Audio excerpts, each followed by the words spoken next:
साडियो माया राठौर अपनी मित्र की शादी में जाने के लिए निकली थी। उन्होंने साधारण साड़ी और सिंपल ड्रेस पहन रखी थी। कोई सरकारी गाड़ी नहीं, कोई सुरक्षा बंदोबस्त नहीं, बस एक आम युवती की तरह स्कूटर चलाकर सफर कर रही थी। पर्णपुर शहर के पास एक चेक पोस्ट था जहां कुछ पुलिसकर्मी सड़क पर खड़े थे। उनके बीच इंस्पेक्टर अरविंद अपने खड़ा था, चेहरे पर एक कठोर मस्खरी जो आम लोगों को दबाने में निखरी दिखती थी। जब माया चेक पोस्ट पर पहुंची तो इंस्पेक्टर ने चिल्लाकर रोका। उसने हेलमेट और स्पीड के बहाने सवाल किए। माया ने शांत आवाज में बताया कि शादी में जा रही है।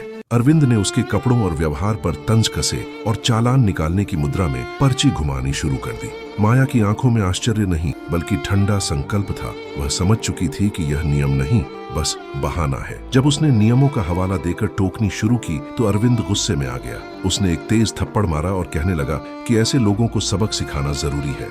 2 कांस्टेबल आगे आए और माया को जबरदस्ती थाने ले जाने की कोशिश की। उसने हाथ छुड़ाकर चेतावनी दी कि हाथ लगाने की कोशिश की तो परिणाम बुरा होगा। कांस्टेबलों ने उसे पकड़ा और बाल खींचकर सड़क पर घसीटा। उसके स्कूटर पर लाठी चली और चिल्लाहटों में थाने तक ले जाया गया। थाने में माया अपनी असली पहचान छुपाए रही। वह चाहती थी कि सिस्टम की हदें और उसके कर्मियों की असलियत सामने आए। परंतु जब इंस्पेक्टर अरविंद ने झूठे साक्ष्यों और अफवाहों से उसके खिलाफ रिपोर्ट तैयार की तो उसने धैर्य न खोया। उसे सड़ी गली कोठरी में डाल दिया गया जहां पहले से कुछ कैदी थे। माया एक कोने में बैठकर सब कुछ देख रही थी।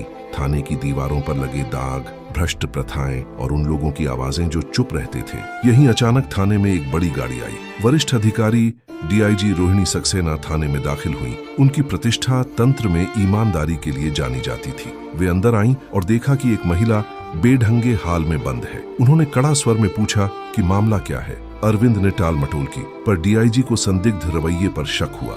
उन्होंने सीधे माया से नाम पूछा। माया ने धीरे से मुस्कुराकर कहा, मैं एसडीओ माया राठौर हूँ। यह सुनकर थाने में सन्नाटा छा गया। अरविंद के चेहरे पर भय और घबराहट दिखी। डीआईजी ने तुरंत रिकॉर्ड खंगाले। पता चला कि अरविंद का कार्यकाल यहाँ था और तमाम शिकायतें उसी के कार्यकाल से जुड़ी थीं। माया ने आंखें बनाकर कहा कि यह पूरा थाने की संस्कृति की परीक्षा है। क्या वे नियमों का पालन करते हैं या हीनता से काम लेते हैं? तब डीआईजी ने आदेश दिया कि थाने की संपूर्ण जांच की जाए और जरूरतमंदों से सत्यता पता की जाए। अरविंद ने हार मानने के बजाय एक कागज निकाला, हाल का ट्रांसफर ऑर्डर, और दांत खींचकर मुस्कुराने लगा कि अब उसे बचाने वाला आदेश हाथ में है। पर रिकॉर्ड और गवाहों ने साबित कर दिया कि कई गलतियां उसी के यहाँ हुई थीं। ट्रांसफर चाहे जैसा भी हो, कागज पावर नहीं बनाता जो दोष ढक दे।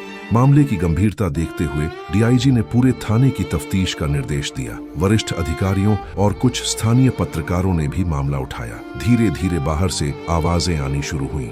लोग यह जानना चाहते थे कि उनका अधिकार कैसे सुरक्षित रहेगा। जांच बढ़ी तो थाने के अंदर झूठ और मिलावट उजागर होने लगे। कई पुलिसकर्मियों और कुछ अफसरों के खिलाफ शिकायतें आईं। कई लोगों को निलंबित और कुछ को गिरफ्तार किया गया। जिले में एक तरह का बदलाव आया। अब अधिकारियों को यह समझ आ गया कि जिम्मेदारी छुपाने से नहीं बल्कि जवाबदेही से काम बनता है। माया की हिम्मत और संयम ने यह दिखा दिया कि एक सच्चा प्रशासक केवल पद के बल पर नहीं बल्कि सत्य और न्याय के लिए खड़े होकर भी प्रभाव डाल सकता है। माया ने सड़क पर हुए अत्याचारों का दमन कर दिखाया, मगर उन्होंने बदला नहीं लिया। उन्होंने सिस्टम को दुरुस्त करने का रास्ता चुना। उनकी एक सादा उपस्थिति और धैर्य ने हजारों आवाजों को बहलाया। लोग अब समझने लगे थे कि किसी भी व्यवस्था को बदलने के लिए साहस और सही समय दोनों चाहिए होते हैं। अंत में पर्णपुर में नई नीतियां लागू हुई। थाने की निगरानी सख्त हुई। शिकायत निवारण सिस्टम सुधरा और जनता और प्रशासन के बीच भरोसा फिर से जिंदा हुआ। माया राठौर की कहानी मीडिया में छाई रही, न सिर्फ इसलिए कि उन्होंने खुद को साबित किया बल्कि इसलिए भी कि उन्होंने दिखाया कि यदि कोई अकेला भी खड़ा होकर सच्चाई की रक्षा करे तो पूरा सिस्टम बदल सकता है। अगर आपको यह कहानी पसंद आई हो तो एक लाइक दीजिए और चैनल सब्सक्राइब कर दीजिए ऐसे और साहसिक किस्सों के लिए।